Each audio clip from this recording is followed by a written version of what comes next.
Sineli po. Kasi po, sa kanya ko nakita yung ako po ng ano, ng taon na lang po ng Pilipinas. Lenny. Lenny. Bakit Lenny po?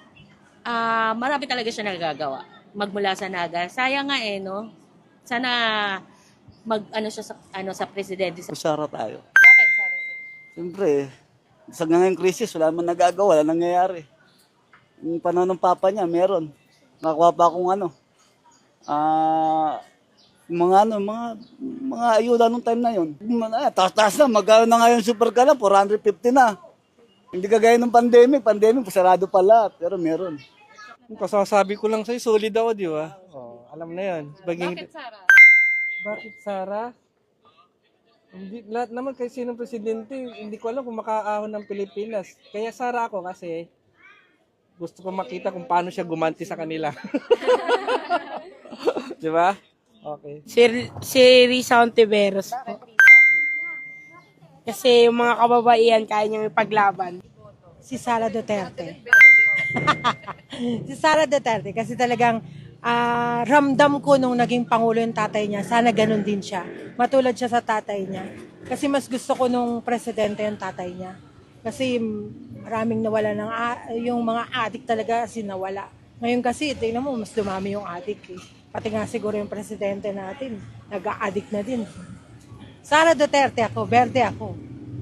Ayaw ko kay Lenny. Hindi ko binoto yung nakaraan election. Pero basta Sara Duterte ako. Sara na lang. Sara na lang tayo. Si Bongbong nang botong-boto kami kay Bongbong. Anong nangyari ngayon? Wala na. Hindi na yung Bongbong na nakilala natin. Iba na. Kurakot pala yan. Pero hindi naman ganyan yung tatay niya. Hindi naman kurakot. Sara na lang tayo, be. Ito, Duterte lang kami. Kami dito, Duterte. Oh. Bakit, sir? Ay, maganda pamalakad. Oh, walang mga adik. Oh, di ba?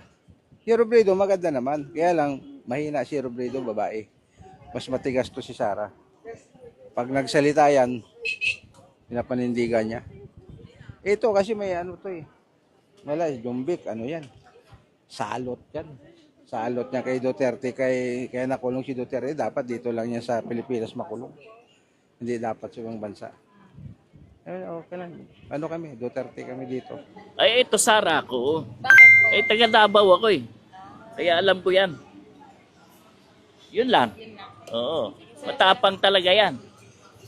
Talagang buwang paninindigan niya na yung hindi kagaya ng iba dyan na pagkaayaw, ay huwag yung anuhin.